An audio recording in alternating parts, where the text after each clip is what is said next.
Ooh, welcome back to Gangs All Here, our New York Jets podcast from the New York Post. Jake Brown here alongside Brian Costello for what should be the second and last episode of the program. Steve Serby from the New York Post is going to join us just a little bit. He'll be our final guest of the season. I believe it's the first time he will join us this season as we'll look ahead to the season finale, Jets-Dolphins. And we'll talk about that and everything Jets. Kaz, we'll start quickly here with the unfortunate situation with Bill safety Damar Hamlin, who is in critical condition after something that, I've never seen, that we may never see again, really, with what happened Monday night during the game. Hamlin goes down. He collapses, given CPR. He was taken to the hospital. He had to be resuscitated twice. He's in critical condition. It seems to be heading in a positive direction, Kaz. Now going from 100% of the ventilator to needing 50%. We're sending our prayers here to him and his family, to T. Higgins, who, was part of the hit when he went down.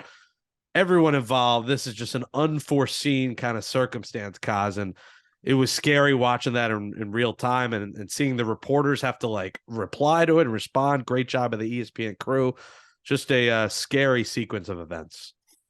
Yeah, I was sleeping, Jake, so I didn't see it. I woke up to text and stuff about it.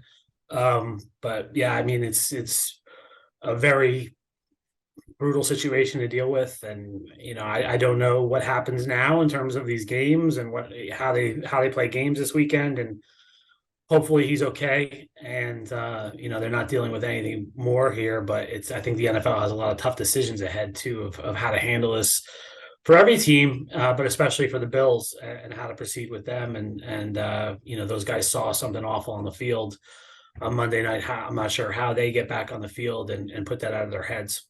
Yeah, and the only decision was to, cancel that game. Maybe it gets replayed, but right now that does not matter. Let's hope tomorrow Hamlin comes back okay from this, and we're sending our prayers that way. From a sad note to a sad note is the Jets season. One game left, Kaz, here. The Dolphins, the stuff said in practice by Sal this week. Not fair to point the finger at Mike LaFleur for the offense struggles. He's going to defend his guy, obviously. We talked about it last show, and we'll see what happens next week.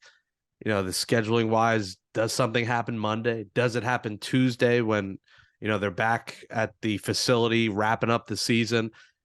I don't think they owe anything to LaFleur to keep him. This is his first job as an offensive coordinator in the NFL. My personal opinion, I think if you're going in a different direction at quarterback, you can go and get a veteran offensive coordinator. If there's a Frank Reich, whoever. Why would he want the job? Well, I don't know if they bring in a Carr, Garoppolo. You don't have that though. You don't have that. They're interviewing him in January. But if they say, "Hey, we're going to get a quarterback," but that doesn't mean that Carr and Garoppolo are going to come here. So you're Frank Reich, and you have 6 job options. Let's say, right? But why would you make the Jets? Salah's entering a year where he's going to get fired next year if they don't win, right? So you got a coach on basically going on 1 year. They have no quarterback. No one with any credentials is going to come here. This is going to be like Todd Bowles' last few years, where you're hiring John Morton or Jeremy Bates to be the offensive coordinator. If you want to do that, fine. But I don't think anyone's going to come here that has any credentials. Maybe not a Frank Reich, but they can get someone who's been an offensive coordinator before. You still got Breece Hall, you got Garrett Wilson, you got tight ends, you got Corey Davis. If Corey Davis comes back, he might not. You have guys in the offense; they're going to get better on the offensive line. You can get someone, but no one who has any options. Yeah. I mean, so there's only 32 of the job. Somebody will take it, but I'm just saying, if you think you're going to get somebody who actually has options at that job, who, if whoever's getting hired in Carolina or Denver or Indy or whatever open jobs, those jobs are way more attractive because you're getting a few years. That's a new coach, or you think you're getting a few years. Obviously they could get fired for 1 year, but coming here would be, this is a dead end job at this point. So your gut says LaFleur is staying. I don't know. I mean, I'm arguing that's what I would do. I don't know what Woody Johnson will do. If they lose Sunday and it's 6 in a row, there's going to be pressure on him to someone has to pay, that kind of stuff. So who knows what he does. I don't know how Saleh handles it. If he's told he has to fire LaFleur, Does he throw himself in front of the bus for him? I'm not sure. But just to me, I think it's simplistic to say, "Oh, fire this guy and move on." You've also invested 2 years, Jake. Like it's sort of like a new quarter. When you draft a quarterback, LaFleur was a new coordinator. You've invested 2 years in developing the guy, and now you're going to throw him away. And look, the offense has been terrible lately, but they are shot. They have how many good players do they have right now on this offense? Garrett Wilson, and that's it. There's nobody else who's good on this offense right now. The line is terrible. The running backs are shot. Other than Garrett Wilson, you're not getting much out of receiver. Quarterback play has been pretty bad, for weeks. So, I just think it's a knee-jerk reaction. Oh, someone fire him. You wanted to fire Jeff Ulbrich last year, right? How'd that work out? He went from their third defense in the NFL. You know why? Jeff Ulbrich did not become a better coach in 6 months. You know what happened? Well, he got players. He got Sauce Gardner. He got DJ Reed. Yeah. Carl Lawson came back. That's what they need. So if you want to fix the offense, get some players for Mike LaFleur. Get him a new quarterback. Get some real offensive linemen in here that that can play. That's what they need. They need, get a healthy Breece Hall back. If they do that, I think you give them another year. You give this whole coaching staff just another year. If you want to change position coaches, you feel like Rob Calabrese isn't getting it done at quarterback, I can see making some moves like that. But I just don't think, firing LaFleur is going to magically change things here. It might not, but I do think I would like to see a change, especially if they lose and they close out a 6-game losing streak. I would like to see. You'd like to see change for the sake of change, though. I think they could get better. I think there could be a more creative play caller and a guy who's at least done it. I'm not saying you have to install, Frank Reich, but you'd have to install a whole new system. Well, you're going to have a new quarterback, so then you have to get time to do it. And you're going to have to get all new players, right? Because your offensive linemen, were drafted to run this system. They're all zone blocking linemen, smaller, quicker. So now, if you go to a different scheme, you're going to get bigger. You have to get all. They got 8 months to do it. Let's go. Let's get rolling. Yeah, but you've invested in Laken Tomlinson. He's not going anywhere. He was brought here because he knows the system. Kai Becton's tweeting he'll be back, so it seems like the theory about Garoppolo is he knows the system, so that goes out the window. Then, and Derek Carr was benched for Jarrett Stidham. None of these quarterbacks are sure thing answers either. Yeah, although that was also for financial reasons because now the money will not be guaranteed. He stunk. Look at what Jarrett Stidham did Sunday. He was better. You want to talk about a bad team too? He outside Devontae Adams, Josh Jacobs, he doesn't have a ton working on that offense. Okay, but that's not bad. Yeah, no, I mean those two are very good. Josh Jacobs, you take them. Yeah, I would take them. And Jarrett Stidham did pretty well. Yeah. Well, what's interesting is the head coach, and we don't, like we said, it's Sean Payton or Robert Saleh will be the Jets coach likely next season if that's Payton's a pipe dream. But a lot of fans have turned on him. I don't think he's getting fired. I would not fire him. But even Joe Beningo, just after coming on with us, he wants Saleh gone. Are you a little surprised by the turn, or is that just what comes with the territory with not making the playoffs? That's what Jets fans always do. Whichever way the wind blows, they go with it. When they're winning, they overstate how good the team is. They weren't that good in October, but people got carried away and weren't. When you said, "Oh, they're winning in spite of the quarterback," oh, don't do that to Zach. Well, they were, and it was overstated how good they were then. It's being overstated how bad they are now. It's, this is the same group of people that wanted Adam Gase fired after 3 games or whatever it was. So. It's that's how it goes. They're fans. They're not supposed to have any perspective. You have to hope the owner of the team has more perspective than a fan. Yeah, I'm indifferent on Saleh, but I would be. He is the guy who turned. They won more games this year than they won the last 2 years combined. Yeah. They did make progress this year, and so. Like we keep saying, it's one more year. Make the playoffs. Don't make the playoffs next year. You're fired. That's simple. Fair. Yeah. That's the expectation. I'll say that's fair in context, right? If they go 10-7 and don't make the playoffs, I'm not sure he gets fired. It has to be context. I don't think it's not as simple as make the playoffs or you get fired. Well, at this rate, 8-9 might get you in with how the AFC is shaping out. It's pretty crazy. Going into this final week where Mike White's starting. I would just start Chris Streveler, to be honest. Here's my plan, Jake. You want one every quarter. I want not every quarter, every drive one, and you stay on if you score a touchdown. So it's like winners in basketball at the Pee-wee basketball court. football. Yeah, like, all right, Strebler scored a touchdown. He gets the next series. Okay. Oh, he didn't. Okay, Zach, you're in. And we, let's just do it that way. Well, Flacco's number 2 this week God knows why. I mean, I'm sure Strevel will be active and they'll finally have the package and they're going to end up winning because, of course, they'll win the game that doesn't matter, but they couldn't win the game that mattered in Seattle. As Tankathon tweets are coming out, the Jets are 13th pick. Now, if the Saints, Titans, Browns all win and the Jets lose, the Jets move to the 10th pick. Really? Top 10? I think that's it. Where they got Garrett Wilson last year. So maybe they get another great player at number 10. I mean, if you're watching this game and locked in, you are a true diehard. I mean, for the Dolphins, it means everything. They need a win and a Patriots loss to the Bills. And if you want good quarterback play, this is not the game you'll be watching. Skylar Thompson versus Mike White. And it got to the point, Kaz, where they have signed Mike Glennon to the practice squad. Yeah, well, they're not sure about Bridgewater, right, Jake? Is that the latest? Yeah, I think he's still questionable. Yeah. But doesn't he have a broken hand? Like, no, pinky. Is a dislocated pinky. Yeah. Okay. So they're I think I just saw some tweets about McDaniel saying they're not sure if he can play. Well, either way, it's not an idea. A guy with a broken pinky or a third string quarterback, not great for the Dolphins, who have, done their own little collapse. The Jets have collapses worse, but the Dolphins are right up there. They look like a Super Bowl contender, Kaz, like 6 weeks ago. Yeah. Now they might not even be in the playoffs. They need a win and some help, just like the Jets needed last week. What's your take? We won't play the dramatic. I don't know if you listen to shows, but we add a little music bed under the preview when we preview the game and make our picks. But this show, there will be no dramatic music. No dramatic music. Jets are 1-point favorites in this one, and they get a better broadcast crew than they got last week. How about that? Joe Davis and Daryl Johnson. You're lucky, Kaz. You did not have to listen to that game. I listened to it back when I watched it. I watched it back. Yeah. Well, I hope you had it on mute. It was rough.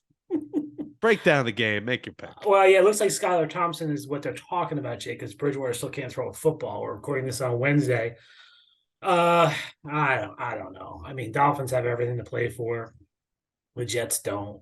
It's Skylar Thompson, though. God. I mean, this could be a freaking 6-3 game or something. Bet the under. Yeah, bet what is the under? Do you have it, Jake? Let me it's got to be might be 24 at this point. Yeah, it's this is going to be a tough game to watch. I'll go Dolphins just because they're home. They have everything to play for. But I think this is a coin toss game. 38.5 is the over under. So probably take the under. 13-10. Yeah, I'd go under 13. Yeah. I picked the Dolphins, but because it's Skylar Thompson and just because psychologically the fact that the Jets are going to end up winning a game that doesn't matter, I think it's going to happen. Have you looked on Tankathon, Jake, of what happens the other way? Like how far the Jets can fall if they win this game? Can they fall down 16, 17 in that area? I think if they win, that would put them at 8 and 9. Yeah, they can go from 13 down to likely 16 or 17. So they could go anywhere from 10 to 17 this week. So I'd like them to lose, honestly. I'd love them to lose, but I know because I want them to lose. And I'm going to take the Jets here. I'll go 20-17 is a popular score, so I'll take them in what's going to be an ugly game. I'll go 9-6 Dolphins, Jake. 9-6. Nice score. And Zach Wilson in a game that doesn't matter is not going to be active. I mean, I probably want to start him, but I mean, the guy's not even active in this game. Does Zach Wilson ask them to just leave him there so he can go to South Beach and just hang out after, I would hope he's at Club Live or he's at one of the clubs there, that night. I don't. He'll be out Saturday night. If I was in Miami, I would be just going to the different clubs, seeing what Jets. They don't stay anywhere near Miami, so. Well, they'll get an Uber and get there somehow, some way. Well, we'll talk about this Jets season and this Jets game with Steve Serby next on Gangs All Here. All right, first time on this season, I think. You used to be a weekly guest, but now you're bouncing from Jets to Giants and you're going over to a playoff team. Steve Serby, longtime New York Post columnist. Follow him on Twitter at NY Post. _Serby. Read his stories in the Post at nypost.com. Serby, will you be active for the Jets this week? Are you one of the quarterbacks? Are you going to get a series at any point? Wouldn't be a bad idea, would it, at this point? No, I've got a rib injury, and I'm really not 100%. So I'm going to try to tough it out, but don't expect miracles. Kaz wants, each guy to get a series, and whoever scores sticks on. What's your game plan for Jets quarterback Sunday? For Sunday, it's Mike White. Mike White, he'll be better than he was in Seattle. That was not the Mike White that we've come to know and love. The guy had a painful rib injury, and I'm sure he'll tell us more after the season ends. Is he the answer for the Jets next season? Probably not. I think he'll probably be a backup to either Derek Carr or Jimmy Garoppolo, because the Jets need to win next year. The Jets should be competing for a Super Bowl with a competent veteran quarterback next season. Who's your offensive coordinator, sir? How about me? Would you stick with Mike LaFleur? Well, how about Zach? How about Zach Wilson? He's undergone 2 resets now. He should know the offense like the back of his hand. How about Zach Wilson as offensive coordinator? No. Look, and seriously, if Robert Saleh is devoted to LaFleur has shown flashes that he can be a competent offensive coordinator. The idea all along was for this young staff to grow together. So keep them all together. Next year's a put up or shut up year, and roll with LaFleur one more year, and fire him if it doesn't work. Now, I don't know what Woody thinks. What does Woody think, Cos? Woody is not very happy right now from everything I hear, but no one really knows what to predict from that. But he is very, very unhappy. Well, I think what Robert Saleh should do the day after the season ends, when they start having their discussions, he's got to hand Woody a positive vibes T-shirt. I think that's imperative. And Robert Saleh, if you're listening, I know you listen to this podcast more than once a day, but I would do that. Positive vibes only. Well, there'll be positive vibes. How about this? Sean Payton head coach, Frank Reich offensive coordinator. Your thoughts? Well, yeah, that would be a dream scenario. But I spoke to Payton a few weeks ago, and he said, if Jake Brown is still doing the podcast, I don't want New York. No, obviously, Payton would be a home run for any franchise, and Payton with Kaz as offensive coordinator would work. But Payton I can't see Payton coming to a situation where the quarterback situation is what it is right now. There are other attractive spots that Payton will be interested in. And yeah, I think that's a pipe dream at this point. Kaz, what do you think? Yeah, pipe dream. I don't think Sean Payton wants to work for Woody Johnson either. I mean, he's going to be evaluating ownership out there. I don't think this is the situation he'd want to come to. Guys with options aren't gonna want this. You want to come here, I don't think, right now. So yeah, look, it's not attractive. We'll stick with Saleh. Yeah. Next year is the put up or shut up year. Yep. Playoffs are bust without a doubt.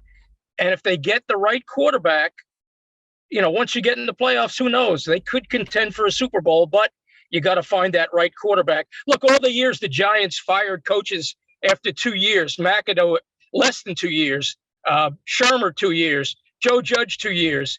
That ran counter to John Mara's continuity and stability mantra. So, and the Jets just had Adam Gase for 2 years. Robert Saleh is not Adam Gase. And when the Jets hired Saleh, they hailed his leadership abilities, a CEO type with an emphasis on defense, obviously, but he is not Adam Gase. Give him another year and give him a quarterback, and let's see what happens. Who do you want a quarterback? Are you on the car train, Garoppolo? Well, I'd like Garoppolo, but the problem with Garoppolo is he can't stay healthy. So I would go with I would be happy if I was a Jet fan, I'd take either one of them because both are professional caliber quarterbacks who can win with the kind of defense the Jets have now and Garrett Wilson. And maybe Elijah Moore. What the hell happened to him this year, Kaz? Yeah, the whole Elijah Moore and Michael Carter both, sir, from the 21 class has not gone well in their second year for them. I think too the question, Serby, is if you do sign Garoppolo or Carr, who's your backup? Because the backup Mike White and Zach Wilson are the backups. You're bringing both of them back, huh? I'm bringing both back. Yep. How could you? Well, you can't trade Zach now. Not when his value is this low. That would be. What are you paying Mike White? I'm not in charge of the finances here, Cuz. 8 million, 6 million. I don't know. I would welcome Mike White as a backup to either Garoppolo or Carr. So you got $9 million tied up in Zach Wilson, right? What's Jimmy G or Derek Carr going to cost you? $30 million a year, something like that, right? So now you're talking about $40 million. Then you're doing Mike White for $5 million.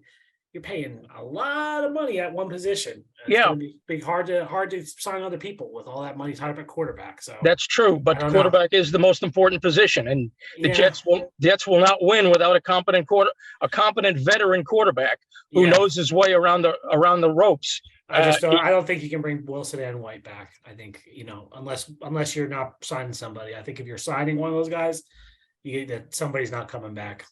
Well, look, didn't Saleh say today that he's going to try to develop Zach Wilson come hell or high water?